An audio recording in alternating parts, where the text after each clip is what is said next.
At ease, soldiers.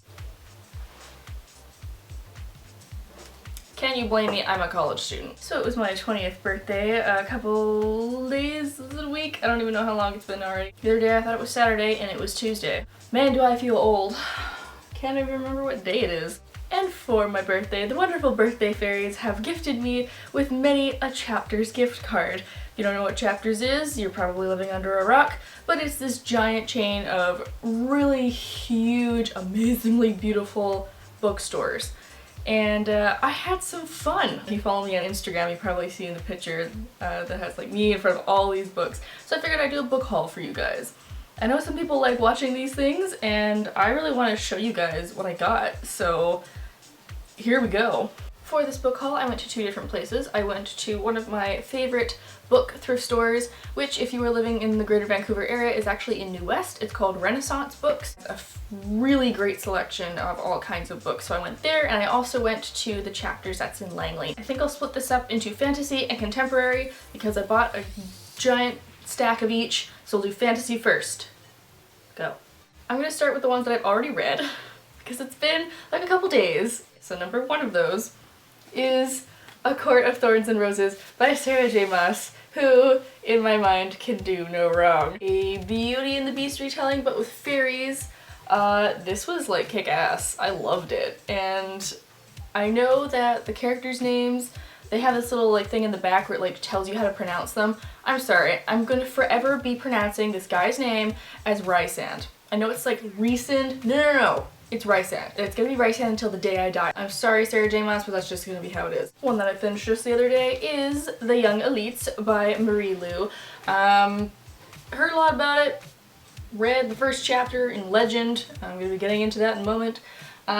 It was really cool. It's written in the point of view of a villain, which I think is really interesting because the storyline's like somewhat regular, you know, fantasy world. Kids survive a plague and get powers, and then go around like being righteous and protecting the people who have these powers and all that. But because it's written in the point of view of a villain, Adelina, it's so much more interesting to see her mental processes, and I really recommend this as something different. Speaking of Marie Lu's Legend, I got the 2 other ones in that series, Prodigy and Champion, and just the other day I realized that Prodigy is spelled with an O.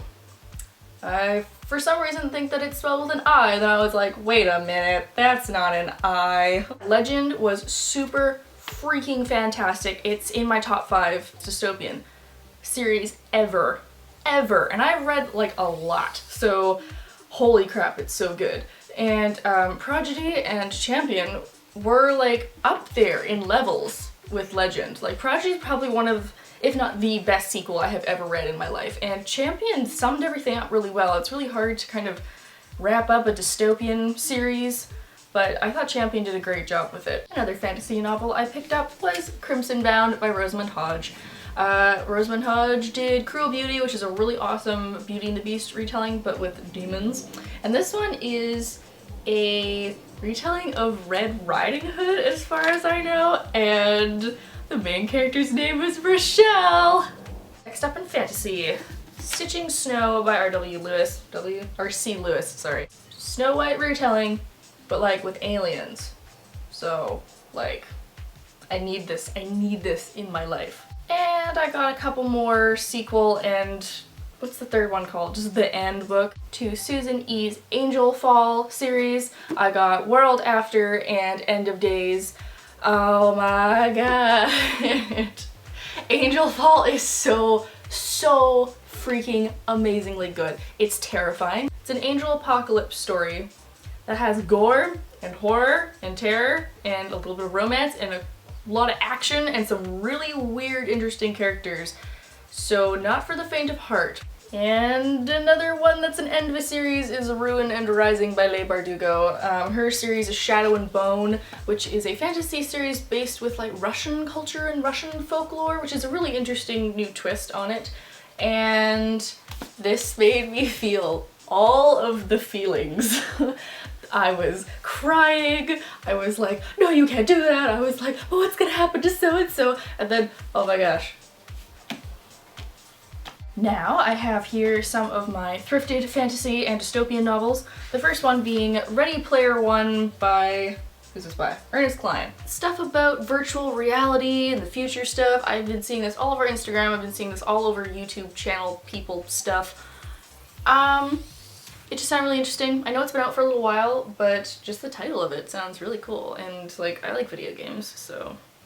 Next one, everyone's read this already, but The Maze Runner by James Dashner. I saw the movie. Movie was like, okay, except for the ending. That ending was just really weird. But I haven't read the book yet just because people were like, I don't know, the writing style's not that good, but I saw it and it was like $2.99, so I was like, why not? This one is a fantasy one, Deep Blue by Jennifer Donnelly. I swear I know that name from somewhere. Has to do with mermaids and the cover is really pretty, so I picked this up. Next one I'm so excited about. I cannot believe I found this at the thrift store. I've been looking for this forever. Rage by Jackie Kessler. It's about a girl who gets turned into one of the 4 horsemen of the apocalypse, and I'm like, okay, I'ma read that. Last of the fantasy thrifted books is one that I've actually read before. I read this years ago, and I guess they just got new covers or something. And so I got this one, Eon by Alison Goodman. And it's dragon stuff and fantasy things in like ancient China, and it was actually pretty good. I haven't read the sequel yet, but I'm gonna reread this good one for old time because it was like $1.99.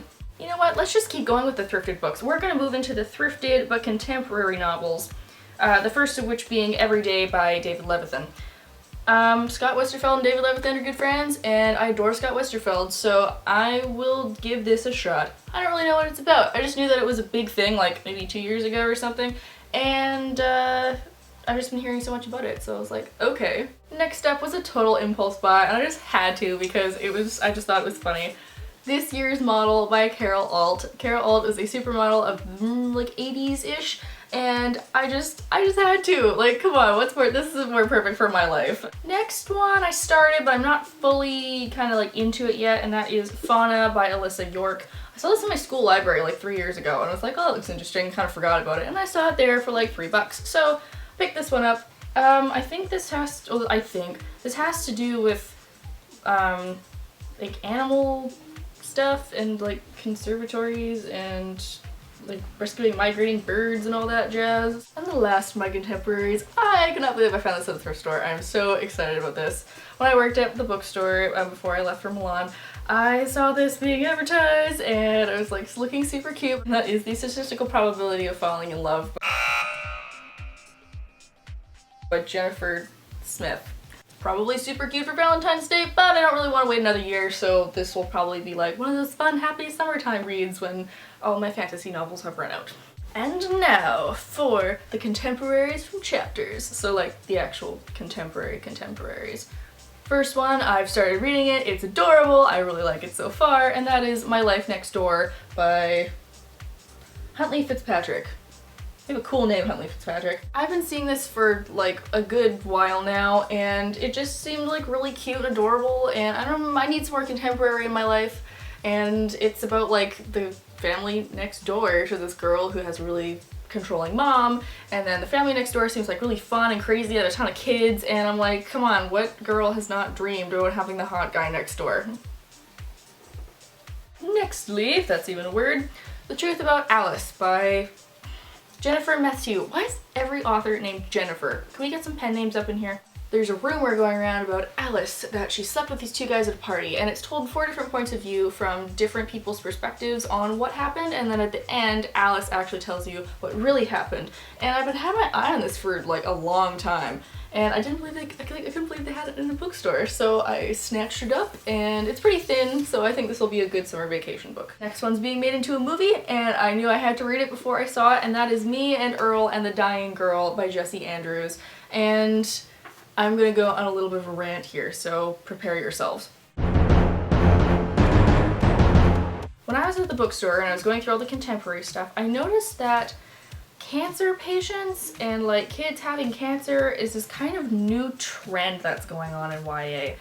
And I don't know how I feel about it. Cancer is one of those things that everyone's lost someone to cancer. I've lost someone to cancer, lost a couple people actually. I know people that have it, it's a horrible thing. And on one hand, I'm kind of glad that we're starting to write cancer into books because it's a real thing, and a lot of books are kind of like fluffy or like, oh, whatever. or you have these giant epic battles that you're like, yeah, that would never happen in real life. Because like, the Darkling from Ruin and Rising is not going to suddenly invade California, you know? But then at the same time, it's a little bit like they're capitalizing on something that hurts other people. And I'm kind of like, it's not just a thing that you can be like, oh, you know what will be really fun for this character? Let's just give them cancer. Let's just give them a mental disorder. Let's just give them anxiety. Because that'll like amp them up, right? So it's kind of disrespectful to be giving these characters different diseases or mental illnesses, but then at the same time it is a real problem, so I'm kind of on the fence about how I feel about this, but I do feel that Jessie Andrews was kind of like the beginning of all this, so I'm not gonna blame them and say like, oh, this is so horrible, you shouldn't do that. Instead, we're gonna go on to gay rights with Simon and versus the Homo Sapiens Agenda by, who is this by? Becky Albertalli? About Simon, who is a gay guy being blackmailed by someone in his class. I was like, look at this cover, how hilarious is that? I've been waiting for this for months, and when I saw that it was in the bookstore, I completely abandoned the list of things that I wanted to get and just grabbed this because I was like, you are coming home with me, Simon, let me tell you. Simon and I are gonna have a great time tonight, whether you want us to or not. Another boy who's gonna be having a good time with me is Denton in Denton's Little Death Date by Lance Rubin. And it's set in an alternate reality where people know the day they're gonna die. And for 17-year-old Denton, that's tomorrow. So it's kind of like his last hurrah, his last days, gonna like figuring out his funeral. And it's supposed to be funny, so I don't know how, like, what I'm gonna feel about this, but I'm definitely excited to hear for some like death date antics. And last, but certainly not least, there is I'll Meet You There by Heather Demetrios? Is that Greek? Is that French? I have never heard about this in my life, but I saw it on the shelf and was like, you know what?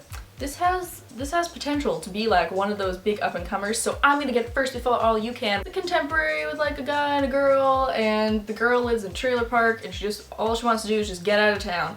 But I think her mom gets sick or something, and so she has to stay there. So she gets a job at this really crappy motel in the center of town, and then there she meets this guy who is also working there for a reason I can't remember from reading the back. And it just seemed like it was gonna be funny and like a good summertime thing because, you know, it takes place in like summer vacation after graduation, which is like every college student's midlife crisis right now, including my own. No, I have everything together and I have my whole life together and on track and on schedule. Oh my god, I do not. What am I doing with my life? Bah! Oh, you can't see my hand. Bah! There you are. There it is. There is my ginormous book haul for my birthday. I am very excited about all these things and I can't wait to start sitting in my room all summer and reading. Comment down below and tell me which ones you are most excited for me to read so that we can fangirl over them, or tell me which ones that you are most excited to read.